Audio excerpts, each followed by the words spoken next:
गोविंद शिल्प घेऊन येत आहे एकूण 80 ट्विन बंगलोचा भव्य दिव्य पंढरपुरातील एकमेव प्रकल्प। आमच्या प्रकल्पाची वैशिष्ट्ये मनाला शांती देणारं महादेवाचं मंदिर, मुख्य रस्ता सुमारे 30 फुटांचा, अंतर्गत रस्ता सुमारे 20 फुटांचा, ग्रामपंचायत योजनेचा प्रत्येक बंगलोजला स्वतंत्र नळ, सांडपाण्याची सुरक्षित विल्हेवाट, सर्व टाइल्स ग्लॉसी आणि नामांकित कंपनीच्या, सर्व स्टेअर, खिडक्या, चौकटी सुपर ब्लॅक ग्रेनाइट, दोन्ही अटॅच बाथरूम पूर्णपणे टाइल्स, पंतप्रधान हर घर नल योजना पूर्णत्वाकडे, bathroom, basin, kitchen CP fittings हे जगवार कंपनीचे, स्टील वर्क पूर्णपणे जुंदाल कंपनीचे, 1000 लिटर पाण्याची टाकी, 150 लिटर सोलर वॉटर हीटर सोबत वॉटर प्युरिफायर, प्रत्येक बंगलोजला स्वतंत्र पार्किंग, दर्शनीय भाग पूर्णपणे डॅटो टाइल्स, टाटा प्रवेश कंपनीचे आकर्षक भक्कम दरवाजा, फुटी उंचीचे सुरक्षित कंपाऊंड। मग विचार काय करताय? गोविंद शिल्प, पत्ता गट नंबर 95, हॉटेल अंगण शेजारी, टाकळी रोड, पंढरपूर। घडामोडी पाहण्यासाठी आमच्या YouTube चॅनलवरील PVR म्हणजेच पंढरी वार्ता या न्यूजला सबस्क्राइब करा आणि शेजारील बेल आयकॉनवर क्लिक करा।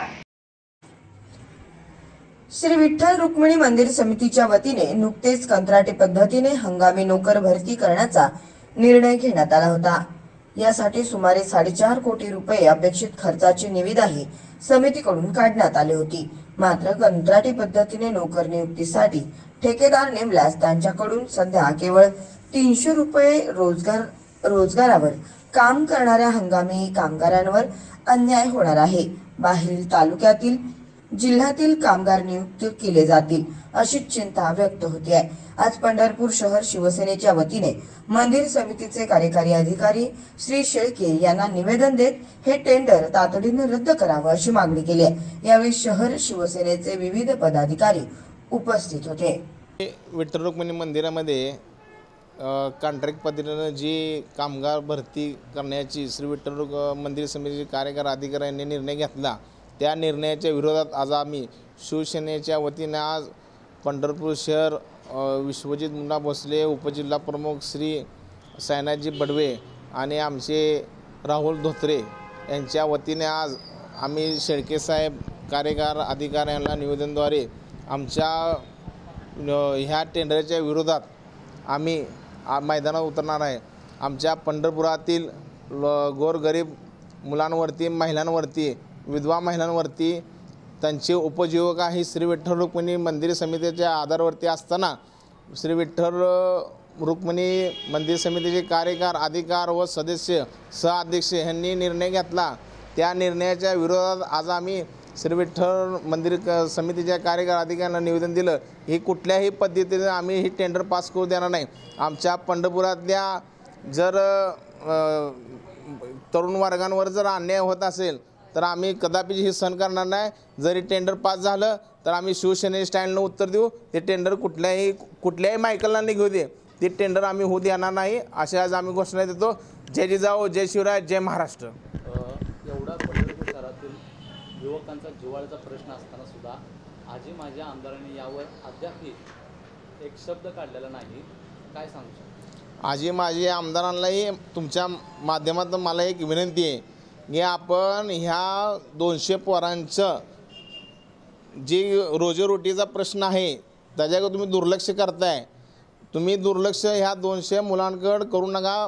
यामध्ये 50-60 महिला आहेत, त्या विधवा आहेत, त्यांनासुद्धा रोजीरोटीचं करण्याचं साधन म्हणजे श्री विठ्ठल रुक्मिणी मंदिर समिती तिथं आचारी काम करतात, काय जण स्वयंपाक करतात, काय जण तिथले साफसफाई करतात। त्यांच्यावरती अन्याय होत असताना जर तुम्ही आजी माझे आमदार जर तुम्ही तोंडाला चिकटपट्टी लावून जर बसत असाल तर ही पंढरपूर शहराला शोकांत आहे।